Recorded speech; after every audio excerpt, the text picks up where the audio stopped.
My name's Michael Scott Moore. I was captured by pirates. My condition isn't very good. I'm not very healthy. I haven't eaten in 2 days. My whole world collapsed.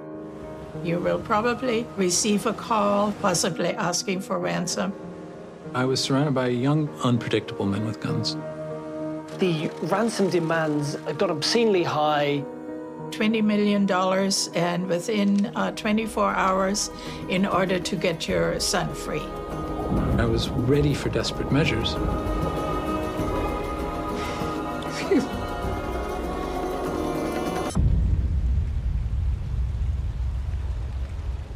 I was living in Berlin, and I worked as a journalist for Spiegel Online. So for most of 2011, I was traveling from Berlin up to Hamburg. And I started to cover the trial of 10 Somali pirates. It was the first time any pirate was in front of a German judge in over 400 years. That was a historic trial at the time. It's hard to emphasize exactly how unique it was to have pirates active again in the world. I was hoping to write a book about that case in particular and get some deep background in Somalia itself.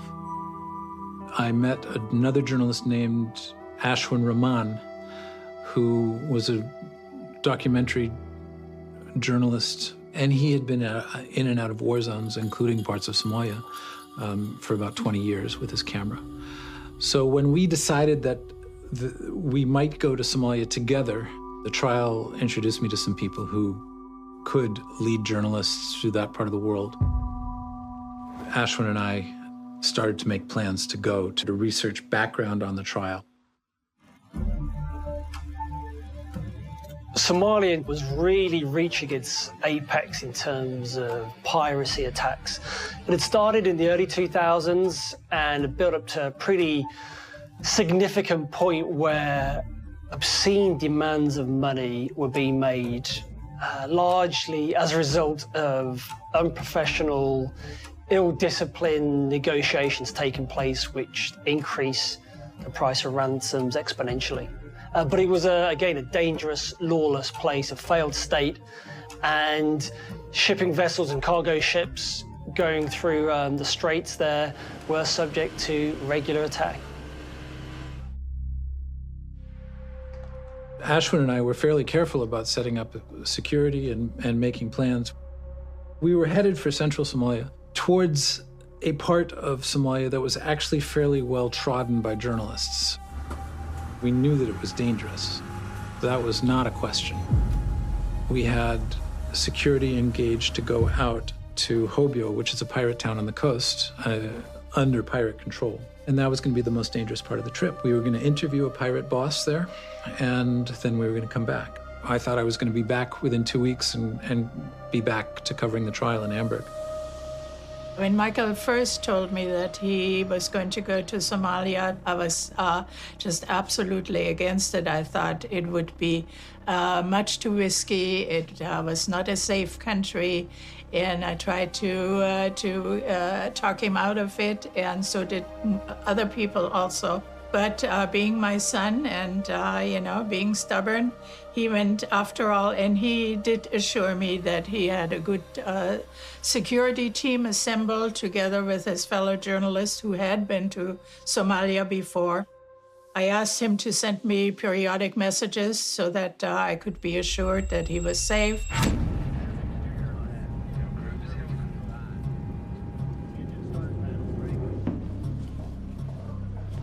Galkayo Airport is like a bus station. It's not very big. And you land, and it's not the most secure place on earth, and a lot of things are happening, and of course you try and get through immigration, which is just a folding table, and the guy behind the folding table wants some extra money for your visa, and you didn't even know you needed a regional visa. These things are normal. Our security met us there at the airport. It was about 3 different SUVs full of young men with guns. We felt very welcomed by the clan. We went to Hobyo to find out a little bit more about what these pirate regions were like and to interview a pirate boss. It was a very tense interview. He was a very humorless man, and he kept his face wrapped. He didn't let us see anything besides his eyes. He sort of stepped in very weightily, and he he sat down and told us one big reason for their actions was to defend the Somali coastline against illegal fishing, against foreigners coming in and taking their fish. This behavior of going out to control illegal fishing, which had been going on since the 90s, had graduated up a step. So in other words, once Somali gunmen were catching container ships or massive freighters and holding them with guns, then it was no longer about fishing, it was about money.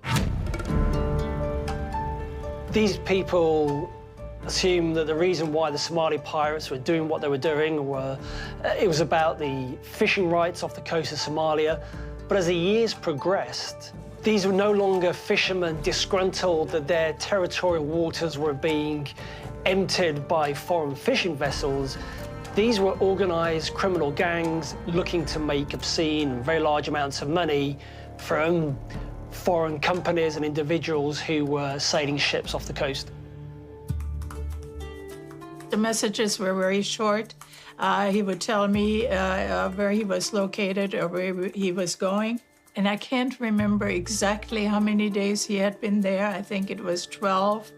And he was about to leave in about 2 days later.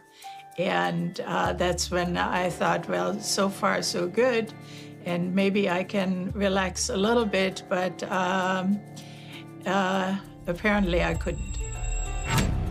I still had some footwork I wanted to do, but Ashwin decided to change his plans and go to Mogadishu. That morning, our security failed to show up, and our guide, a Somali elder named Mohammed Gerlach, got on the phone to the president, and the president sent his own car, and we went in the president's car to the airport with one gunman, so with reduced security. When Ashwin had flown off, I got back in the car with Mohammed Gerlach, Hamid, his lieutenant, essentially, and our gunman, our driver, into the president's car, and we drove back from the airport into Galkayo. And that's when my luck ran out. Between the airport and the city is a dusty road. It's well-traveled, but it's a dusty road. And about halfway through, the driver paused and said, oh, there's an unknown kind of technical. And a technical that is a battle wagon. It's just a Toyota flatbed with a cannon welded into the back. And it noticed us and pulled up so that cannon was aimed right through the windshield. And that essentially overpowered our gunman. He didn't fire a shot. And then about a dozen guys got off the flatbed holding Kalashnikovs and came to my side of the car. Still, your mind tries to say, okay, if it's a traffic stop, I've got my backpack, I've got my German passport, I can, no problem. That lasted about 2 seconds, and they fired into the air and on.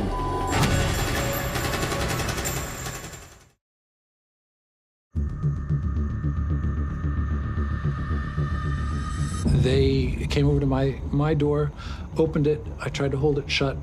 They beat on my wrist with their Kalashnikovs. They broke my wrist. They pulled me out. I was wearing glasses at the time. They knocked the glasses off my face. They trampled those in the dust. They took my backpack. They ripped my clothes. They beat my head with their rifles. And then they bundled me into an SUV that was waiting off in the dust. And so, sort of bleeding and blind, they stuffed me into the back, and we went bouncing over the Somali bush for about 3 hours.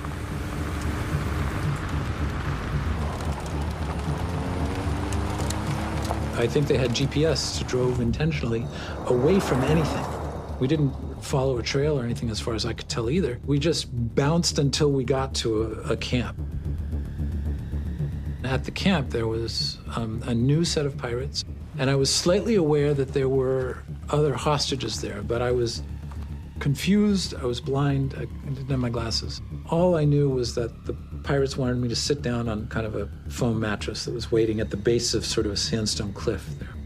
These people had been waiting for me. The whole thing had been quite well planned.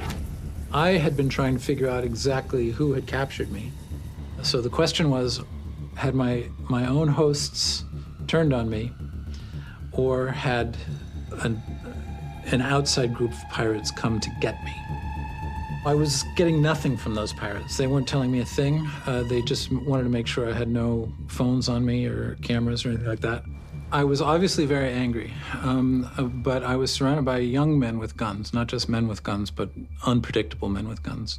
So I wasn't sure how much I could get away with.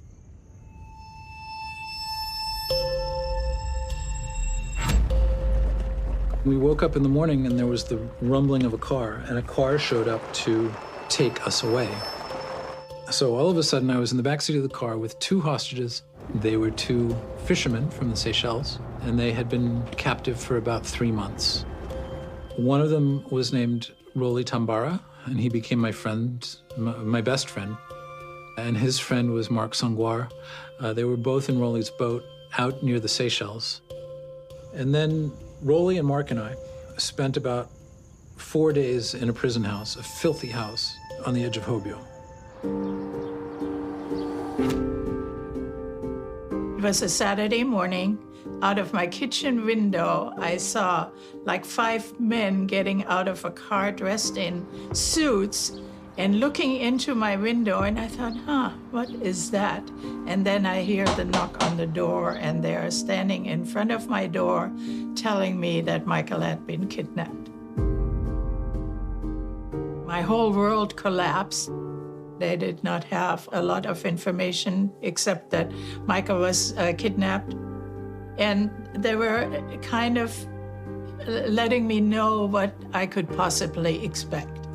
You will probably receive a call from pirates and, possibly asking for ransom. They assured me to keep me informed about any information they would get. And of course, I could not even apprehend any of it because it was just, my brain was just scrambled.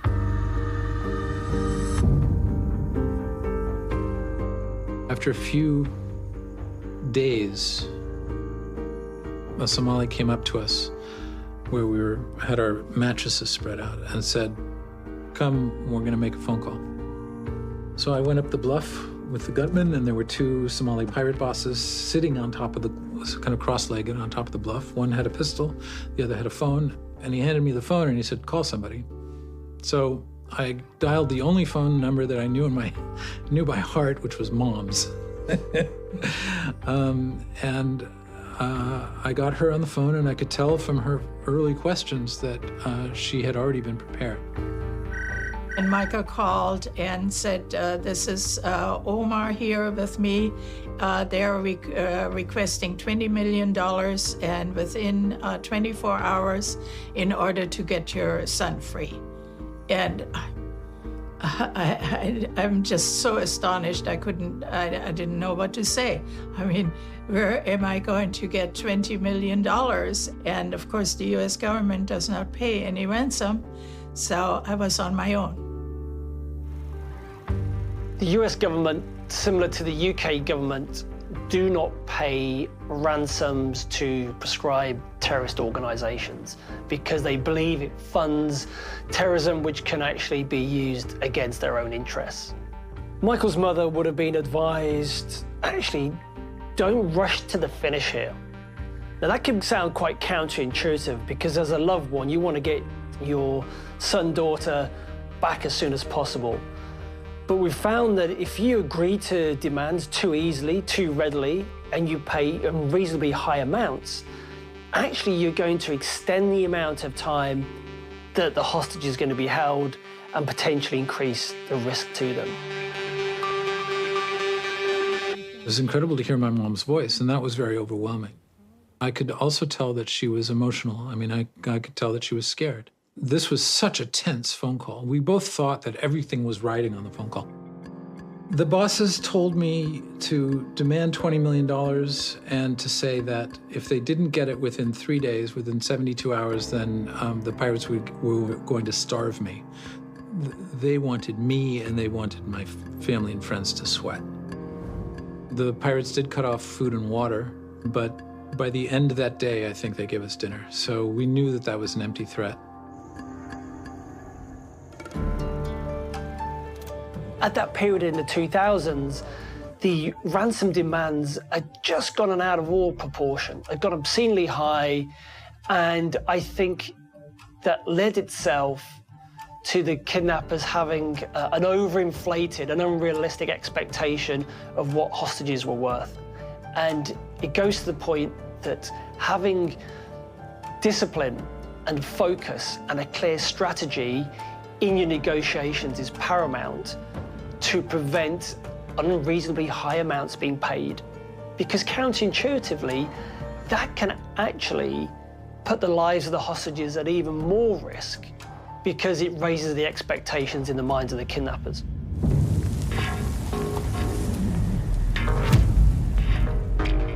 So in those first 3 months, let's say from January to April, they left Mark behind and they took me and Rolly out into the bush and then sometimes back into Hobyo and into some horrible rundown prison house or another.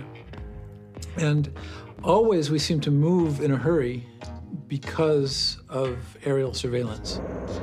The aerial surveillance was new to Rolly. So Rolly said, you know, we've spent 3 months here in Somalia. We haven't heard anything like these planes, and these planes keep us moving.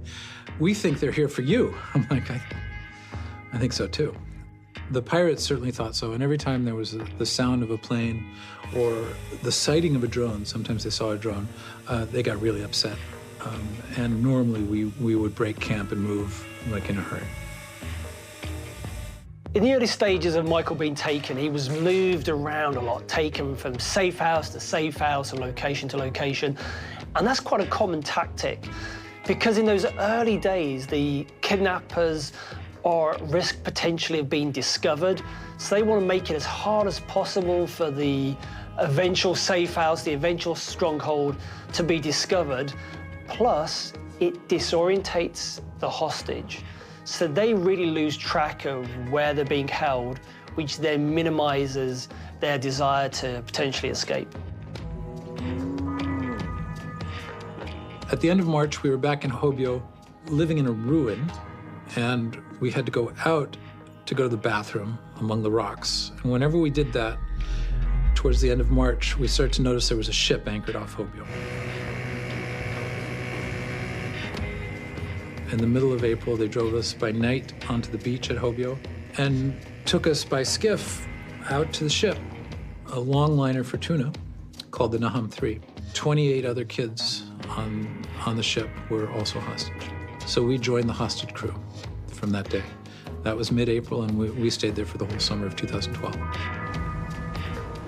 It was anchored about 1 mile off Hobyo, so we could look back from the ship. It was sitting at anchor, straining in a very strong current that was moving northward along the Somali coast. The food on board the ship was great. There was still food from their tour in the kitchen, frozen vegetables and frozen meat, plenty of rice. There were, of course, something like 100 tons of frozen tuna in the hold. Most of that 50-meter ship was a freezer. When the pirates took over the ship out in the middle of the ocean, of course they came on with guns blazing. They went to the bridge almost immediately, and the first person they shot was the captain. So the captain was dead, and he was in the freezer.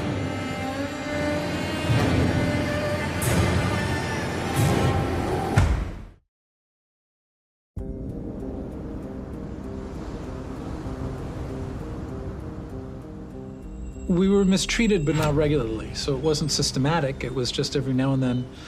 There was one boss named Ali Dulai, who we saw quite a bit at the beginning, and he slugged me a few times. The worst treatment, though, happened on land. And there was one point in May, so weeks after we first came on board, where we were taken back to Hobyo, spent the night in some horrible house with Mark, he was there. And then we drove out into the woods. It was almost like a summit meeting of pirate bosses. They brought me over to this place in the woods, and the first thing I saw was Rolly dangling upside down from a branch. So they tied a rope to Rolly's ankles, and they hung him upside down, and they beat him with sticks. So they tortured him. They tortured him for the sake of a camera, which they sent the film then to the Seychelles. And to frighten me. I mean, it was a reminder, as if I needed one, that I was in the presence of evil. I was afraid that they were going to do something like that to me. I was also aware that they were putting on a show. We then did a proof of life video, and that's the video where I'm wearing the silly blanket. First, how's your condition? My condition isn't very good. I'm not very healthy. I haven't eaten in 2 days, and I only get bread and water occasionally. I almost said you can probably tell from my wardrobe, but that my conditions are terrible. I kind of wish I had made that joke, but I decided to play it straight. The first video was devastating. He looked very thin, and he looked so emaciated. His eyes didn't look right. The FBI came by and said, well, look at the video, it's staged. It's made to really scare you, to intimidate. It doesn't look like he's helpless, and he did remember some of the dates and the time. His mind was still clear, but it was just unbelievably scary. I'm terrified. Okay, then what you are requesting for your government? I have to request from the American or the German government the full ransom. Proof of life videos are absolutely fundamental to the success of a negotiation. They prove that the hostages are alive and relatively well, albeit the caveat there is they're only alive and well on the date that the photo was taken or the video recorded. And in Michael's case, what it did, it demonstrated to his family and to the government and to others that actually he's been relatively well looked after, he is alive and well, and we want to progress this. It's a sign that we want to progress the negotiations, and these are our demands. And at the moment, your loved one is alive and well. But unless you pay money, we can't necessarily guarantee that that's always going to be the case. I contacted the State Department. They were not helpful at all because there was no government in Somalia, so they felt like they had no room for negotiation. They had no contacts for negotiation. You know, I felt so helpless so many times. I'd wake up in the middle of the night trying to think of ways how I could raise a large sum of money, and you know, it takes a long time.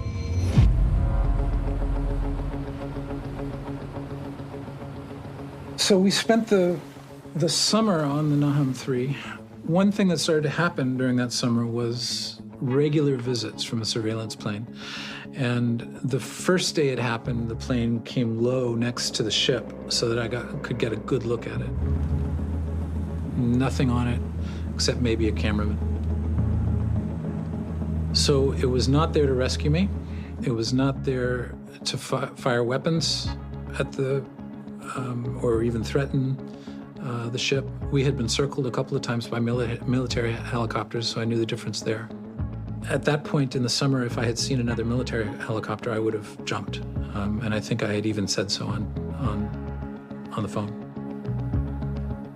At first, I thought, well, if he tries to escape, but that was probably not such a good idea because he had lost his glasses in the scuffle when he was taken. And I thought, well, you know, I don't think he can capture a vehicle, or, you know, because he cannot see enough to drive. And but I thought, you know, with all these guards around, with all these machine guns, I was worried all the time that, you know, somebody would just do something crazy. I was ready for desperate measures. I'm a surfer, I can swim. We were only a mile from shore. Nobody thought that I could swim. Pirates can't swim, by the way. Pirates are not nautical people, at least not in Somalia, they're gunmen. Pirates don't think other people can swim.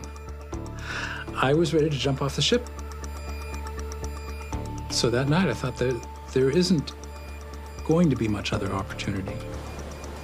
We're on the deck, it's dark, the ship is moving, the other hostages are kind of playing cards on the deck. And I see this guy with no gun standing there on the deck. He's the only Somali on that level of the deck. There are some gunmen up above.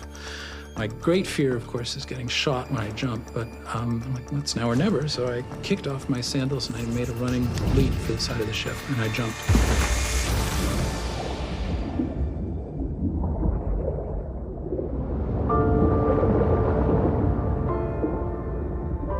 best swim of my life. I had eyeballed the direction of the swell. It was at an angle to the rear of the ship. I knew to swim with it. I wanted to swim like a dolphin, kind of at the surface, but below it. I did not want to be seen. I did not want to be shot. I wanted to get away from the ship as quickly as possible. And when the ship was going like that, and the angle of the swell was like that, I was 100 yards away within a minute. Nobody fired a shot. There was a lot of shouting. And there were searchlights. So all of a sudden, I was out in the dark water, which, by the way, was not only warm, but very salty, so more buoyant than I expected. It was the saltiest ocean I've ever been in. Beautiful. I mean, wonderful to be out there. And big swells, so I could kind of hide from the searchlights behind these mounds of water. I expected the ship, because it had this rumbling engine that didn't sound too good, to keep moving. I'd not expected to make a U-turn, and it didn't. Instead, it stalled on that swell, and it started to roll back towards me. And any surfer knows that a larger craft on a swell is going to move faster than a smaller craft. I could try and outrun the vessel to shallow water or something, or I could evade, and I evaded for a little while, and eventually, to avoid getting keel-hauled by all the barnacles on the hull of the ship, I had to give up. I was probably quite delusional. I was in the mood for final efforts. I was willing to die.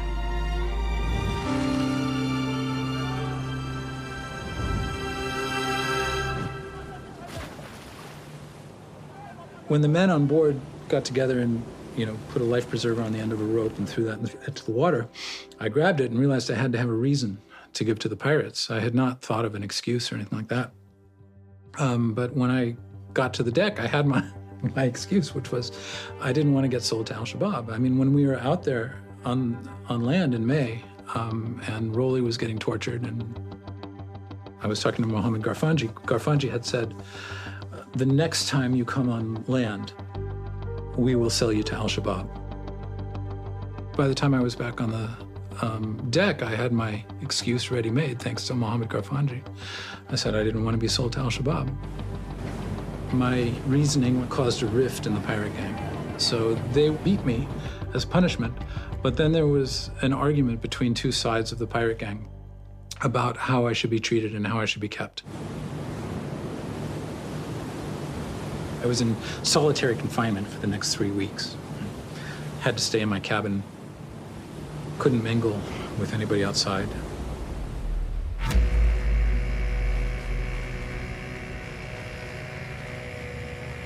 About 3 weeks after I jumped, this is all in the month of September in 2012, a bunch of pirates I did recognize came from shore and placed me down onto the skiff and then sort of packed me in, right? 10 pirates with guns and Michael in the middle. They did not want me to jump again. And that was the last I saw of the Nahum 3. But of course, now I was on land. The food sucked, it was hot, there were flies, there were mosquitoes. And within 2 months of coming on land, I had malaria. Always I'm going, how can anybody survive in this kind of environment and being by themselves and, not being treated well, not being fed well, and there was nothing I could do. I tried to even talk to the International Red Cross for a package to send, but they said, no, Somalia is way too dangerous a country. We're not going in there. And it was just everything, was worrisome. It went on, and I could do nothing to help.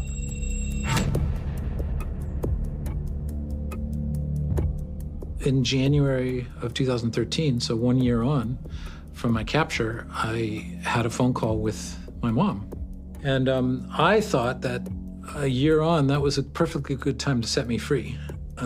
And the pirates were very encouraging of that sentiment. So I thought that this was going to be a monumental phone call. At some point, my mom said, we're not close. We're still in the millions. We're still far apart. I'm sorry. And I was just devastated. I sank into a different level of, desperation at that point. That phone call was the last I had for about a year and a half. I didn't know it was going to be that long, and it took a few months before the pirates actually said they were doing it on purpose. They said, we want to make sure that your mother pays before you hear from her again. And it was horrible. I mean, you get used to it. I think in that first year, I must have had 9 phone calls, or half dozen at least. And then all of a sudden, nothing. One of the most powerful tactics that kidnappers have is the power of silence. And they will do this regularly to exert pressure, in this case on Michael's mom, so she would be thinking the worst, that he may be really ill or he would have been killed.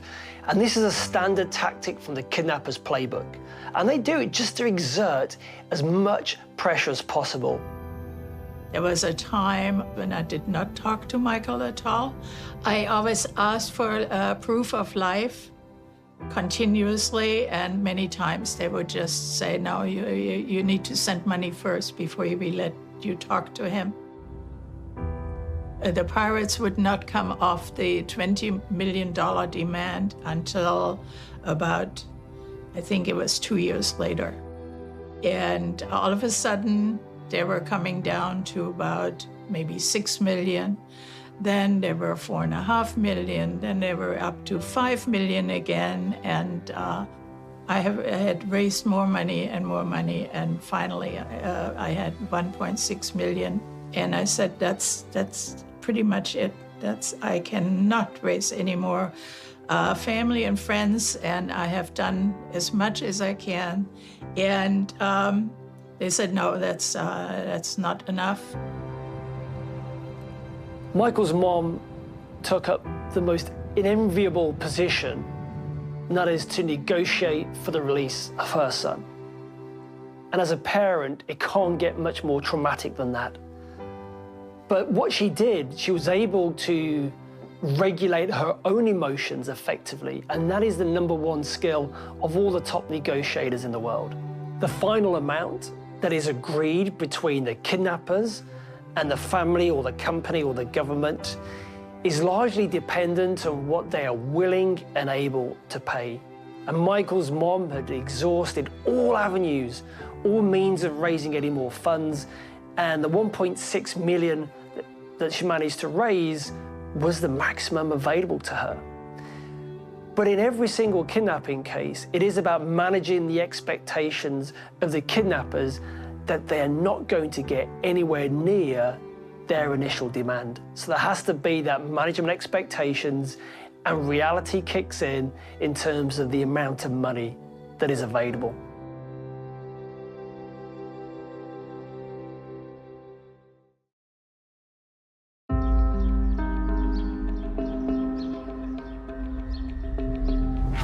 It was about 3 months or so before Michael's release that a new negotiator, somebody that was recommended to me, and he had just negotiated the release of 3 Kenyans out of Somalia, and he offered his help. I was very grateful because I was getting very exhausted. He, being a male, probably helped also because he would be a little bit more forceful. There was a new negotiator named Bob who I recognized his voice by this point, but I didn't know who he was. And then on the morning of September 23rd in 2014, one of the pirate translators came to me with a cell phone and handed it to me and said, "Here is Bob." Okay, I'll talk to Bob. Then Bob said, "Michael, have the pirates explained to you what's about to happen?" And I said, "No." And the pirate went, "Proof of life only," and he hung up the phone. Okay. Then after that, he said, "You're going free." Okay, sure. Finally, the pirates agreed to the amount, and we found a pilot that would go into Somalia in order to fly Michael out. He had done this before. We still were very apprehensive about, sending all that money, making sure that Michael goes free. because it has happened that, ransom was paid and the hostage was still not freed. We could all hear the iron gates of the compound open up, sort of clang, and a car come in. It was always a bad sound to have those gates clang open because your life was about to change as a hostage. And I didn't like it. And my guard outside the bathroom said, "Michael, Gotti," which means car. Essentially, "Michael, your car is here." Like, whatever. These cars normally came in the middle of the night. The middle of the day was very strange. I came back into the room. They said, "Pack up your things." I'm like, "No."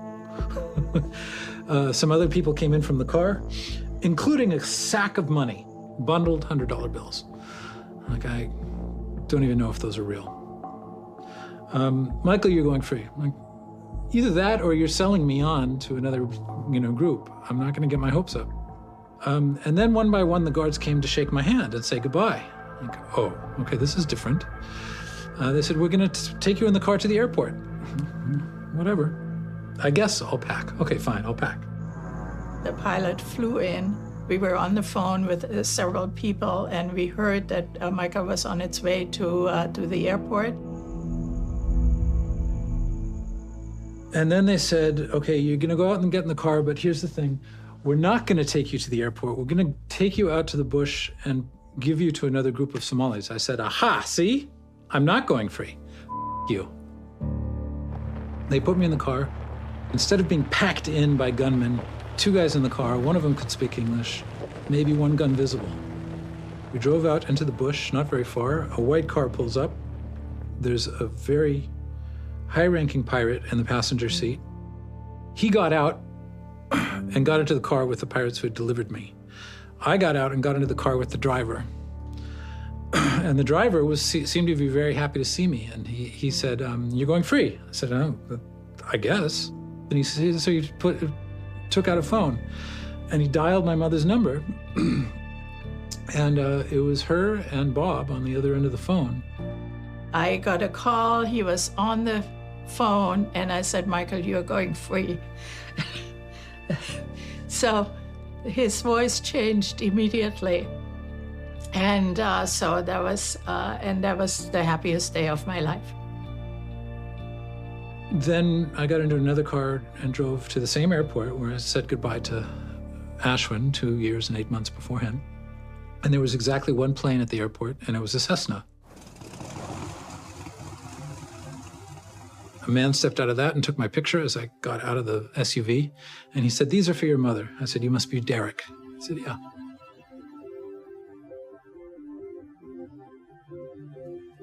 We closed the doors of the plane, and the plane started to move, and Derek got on the radio to the tower and said, Galkayo Tower, 2 souls on board."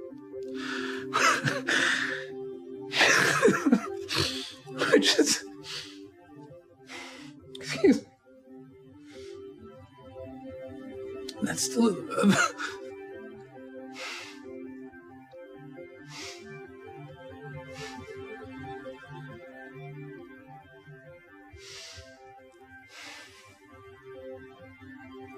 I didn't even react like this at the time, excuse me. It's just a manner of speaking for the pilot of the plane, but it strikes me as a very eloquent phrase. 2 souls on board, clearance to take off. There was like no response for 5 minutes. And it was just sort of quick, comical. Where are the guys in the tower? They were like chewing cod or something. Finally, they said, "Yes, okay, take off. There's no other planes in the on the airstrip. Go ahead, So finally, we had our clearance and we took off, and then I was free.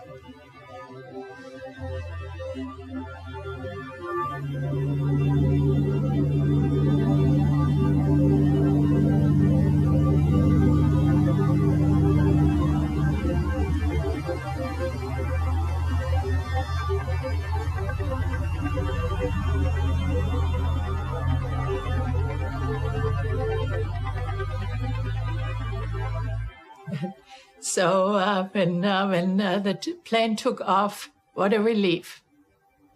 after 2 years and 4 months or 6 months.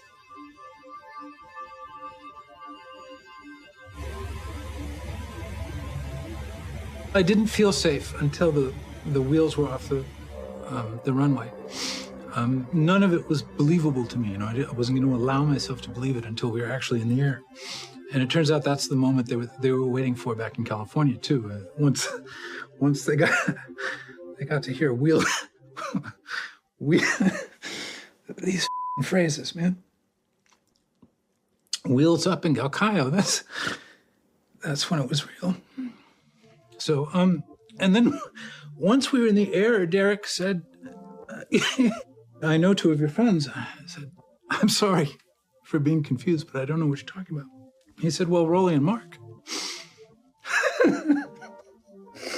He said, I flew them out too. So instantly I learned that those guys were okay too.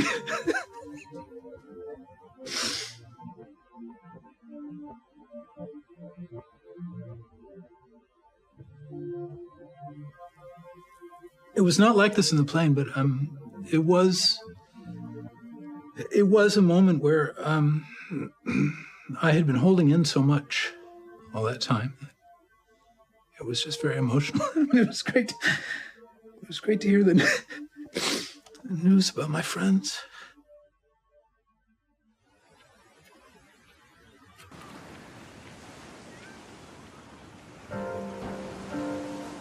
His very first words were, I'm so sorry. And I said, well, don't be sorry, you're here now.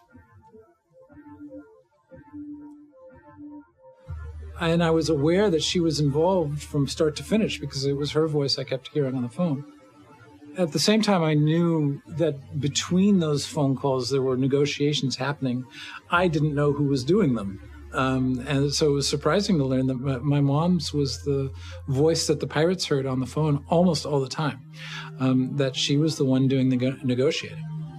You know, she was not always in the room with people who were telling her what to say. Just the amount of strength that she had to discover to do that is incredible.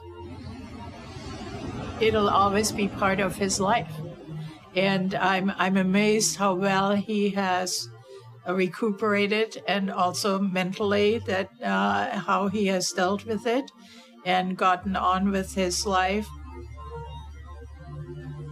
His health has improved over the years, and so I think he's coped extremely well. I mean, the experience was obviously an encounter with death.